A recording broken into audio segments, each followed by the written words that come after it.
So hi mga ka-edot, welcome back again to my channel. Dahil sa pagkatapos kayo nasa aking channel, wala kayong magagawin ko dito ay panoorin.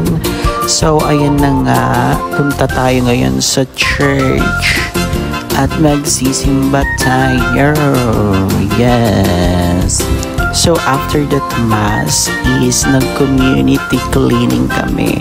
General cleaning kami sa church wherein hindi ako prepared. Look at me, di ba? Nakapag-office ang ating attire season. That was because we didn't know na may community cleaning on that day. Anyways, yun na nga. So, dito ako kay Mama Mary. Linisan ko siya at habang naglilinis ako, syempre, I pray something para sa self ko at aking sa family ko at sa lahat.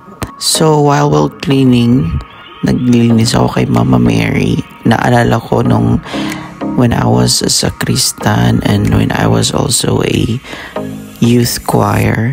Ito yung palagi namin ginagawa, kaya shout out sa lahat ng mga youth ministry at mga choir dyan sa church na patuloy na sumusuporta sa mga priest nyo at sa lahat ng mga activities sa church nyo.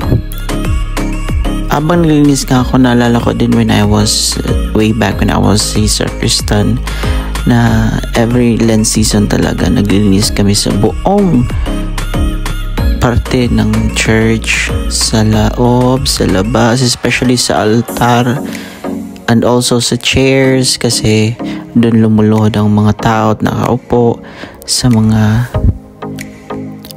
kasuluk-sulukan na kailangan talagang malinis. Yung hindi mga napapansin, yun talagang mga actually nalilinisan namin dati. Alala ko pa nga pati mga lectors at mga lay ministers na linis. Siyempre si Father din. Nakita nyo, diba?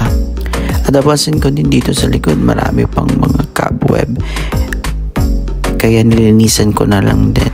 Dito usually nakaupo at dito kami nagsasalo-salo. After ng mass, mga simple lang. Cupcakes, tea or coffee or me. So habang ako naglilinis sa likod, nakita ko dito may olives pa lang mga tanim. At ito guys, so pwede kang mag-donate dyan. So we're done. Sabi ko sa kanila, finish or not finish, pass your paper to the front. So after that, kumuha nga ako ng food dito sa food pantry. At ayan, syempre hindi mawawala after nating magtrabaho. Dapat may reward. May kain tayo. Ito yung mga Pilipino din na nagsisimba dito. Buti lang talaga marami kami, kundi char. So hi guys, we're done cleaning for today's video. At ito yung mga nakasama ko kanina and we're going home na! Yay!